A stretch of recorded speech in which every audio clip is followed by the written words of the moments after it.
కొంతమంది సాహసాలు చేస్తూ ఉంటారు. కొండలెక్కుతూ ఉంటారు. మౌంట్ ఎవరెస్ట్ శిఖరాలు ఎక్కుతూ ఉంటారు. మంచు పర్వతాలు ఎక్కి ఈ భారతదేశ జెండాన్ని అక్కడ స్థాపించి తమ జీవిత లక్ష్యాన్ని నెరవేర్చుకోవడానికి చాలామంది ప్రయత్నం చేస్తూ ఉంటారు. మీరు కొన్నిసార్లు వార్తల్లో గమనిస్తే ఆ సాహసాలు చేసేటువంటి వారిలో దివ్యాంగులు గూడా ఉంటారు. అనగా చేతులు, కాళ్ళు సరిగ్గా పని చేయలేక, నడవలేక ఉన్నటువంటి వ్యక్తులు కూడా సాహస యాత్రలు చేస్తూ ఉంటారు. తమ యొక్క జీవిత ఆశయాన్ని నెరవేర్చుకుంటూ ఉంటారు. కొంతమంది అంధులు ఐఏఎస్ ఉద్యోగాన్ని సాధిస్తూ ఉంటారు.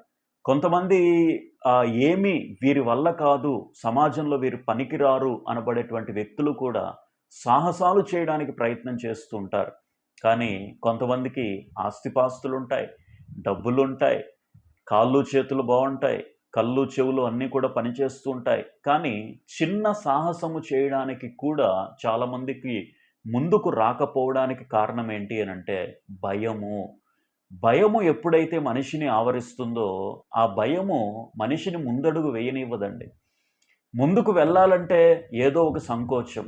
ముందుకు వెళ్ళాలంటే ఏదో ఒక అవమానము లేకపోతే అనుమానం వస్తది. చుట్టుపక్కల వాళ్ళు ఏమనుకుంటారో, నా డబ్బులేమైపోతాయో, నా ఆస్తిపాస్తులు కరిగిపోతాయేమో అని చెప్పి ఏ ప్రయత్నము చేయకుండా, ఏ సాహసము చేయకుండా మీరు అలానే ఉండిపోతే జీవితానికి అర్థం పర్థం ఏముంది చెప్పండి?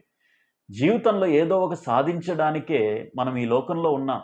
బహుశా కొంతమందికి కొన్ని రంగాల్లో ఆసక్తి ఉండుండొచ్చు. పాటలు పాడడానికో, లేపోతే వాయిద్యాలు వాయించడానికో, లేపోతే ప్రసంగాలు చేయడానికో, మోటివేషన్ చేయడానికో కొంతమందికి రంగాల్లో ఆసక్తి ఉండుండొచ్చు. కానీ ఏది కూడా అడుగు ముందుకు వేయకుండా, సాహసము చేయకుండా, ఇతరులకి ప్రేరణగా నిలవకుండా అన్నీ కూడా ఊహల్లో, ఆలోచనల్లో నువ్వు అలానే ఉండిపోతే ఇక జీవితంలో ముందుకొచ్చే పరిస్థితే ఉండదు. కాబట్టి సాహసము మన జీవితంలో ఖచ్చితంగా మేలు చేస్తది.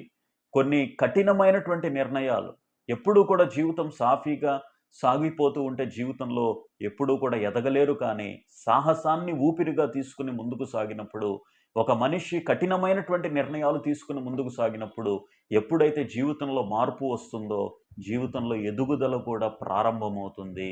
ఈ విషయాన్ని గుర్తించాలి. సాహసాన్ని ప్రేమిద్దాం. సాహసము చేస్తూ జీవితంలో ఎదగడానికి ప్రయత్నం చేద్దాం. Thank you.